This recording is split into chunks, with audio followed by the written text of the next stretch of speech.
Assalamualaikum warahmatullahi wabarakatuh.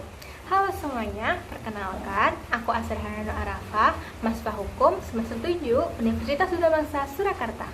Kali ini aku ingin memberikan edukasi mengenai sistem pemungutan pajak di Indonesia.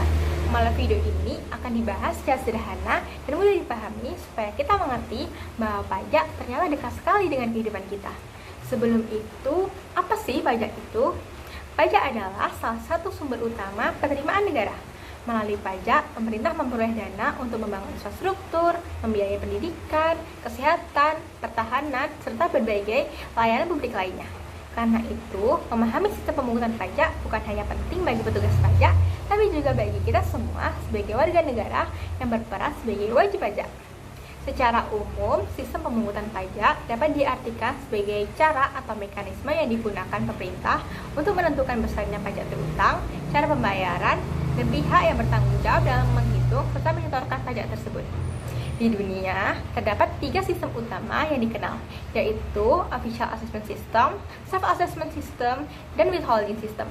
Ketiganya memiliki karakteristik, kelebihan, dan kelemahannya masing-masing. Dan di Indonesia sendiri pernah atau masih menerapkan kombinasi dari sistem-sistem tersebut. Yang pertama, Official Assessment System, yaitu sistem di mana pihak pemerintah atau fiskus memiliki kewenangan penuh untuk menentukan besarnya pajak yang harus dibayarkan oleh wajib pajak. Dalam sistem ini, wajib pajak bersifat pasif. Mereka menunggu perhitungan dan ketetapan pajak yang dikeluarkan oleh petugas pajak.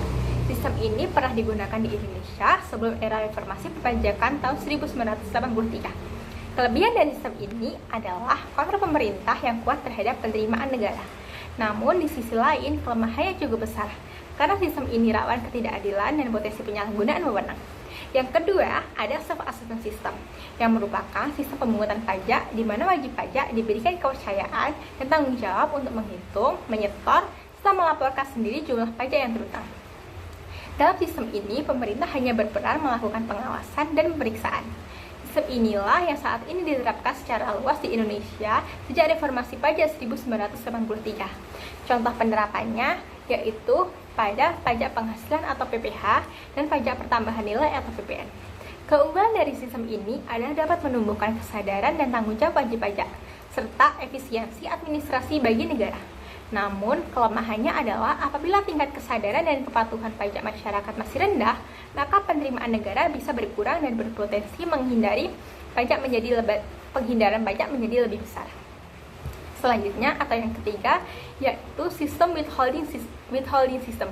Dalam sistem ini, pihak ketiga, misalnya perusahaan, bank, atau lembaga lainnya, diberikan wewenang untuk memotong atau memungut pajak dari wajib pajak ketika terjadi transaksi, dan kemudian menyetorkannya ke kas negara. Contohnya adalah PPh pasal 21, di mana perusahaan memotong pajak dari gaji karyawan setiap bulan, lalu menyetorkannya ke negara. Keuntungan sistem ini adalah penerimaan pajak lebih terjamin dan rutin, karena pemotongan dilakukan secara langsung dari sumber penghasilannya. Namun kelemahannya adalah wajib pajak menjadi kurang aktif mengenal sistem perpajakan setelah seluruh proses sudah dilakukan oleh pihak lain. Nah, di Indonesia sendiri, sistem pemungutan pajak yang berlaku merupakan kombinasi antara self-assessment system dan withholding system. Untuk pajak-pajak pribadi dan badan, wajib pajak menghitung dan melaporkan sendiri kewajibannya. Sementara untuk pajak yang bersumber dari penghasilan karyawan, pemotongan dilakukan oleh pihak pemberi kerja. Dengan kombinasi ini, pemerintah berusaha menyeimbangkan antara kepercayaan kepada wajib pajak dan efisiensi penerimaan negara. Dalam beberapa tahun terakhir, pemerintah juga terus melakukan reformasi dan digitalisasi sistem perpajakan untuk memperkuat kepercayaan publik dan meningkatkan efisiensi. Melalui sistem seperti e-billing, dan pengembangan Kontek Administration System atau CTAS. Proses administrasi perpajakan ini semakin mudah, transparan, dan akurat. Langkah-langkah ini diharapkan dapat meningkatkan kepatuhan pajak sukarela, mengurangi potensi kebocoran, dan memperluas basis pajak nasional. Sebagai penutup, dapat kita simpulkan bahwa sistem pemungutan pajak di Indonesia kini menekankan prinsip kepercayaan dan tanggung jawab wajib pajak dalam memenuhi kewajiban pajaknya, dengan tetap diawasi oleh pemerintah untuk memastikan keadilan dan kepatuhan pajak bukan sekedar kewajiban, melainkan bentuk partisipasi kita dalam membangun negara. Dengan pembayaran pajak secara jujur dan tepat waktu, kita ikut berkontribusi dalam menciptakan masyarakat yang lebih sejahtera dan negara yang lebih mandiri secara ekonomi.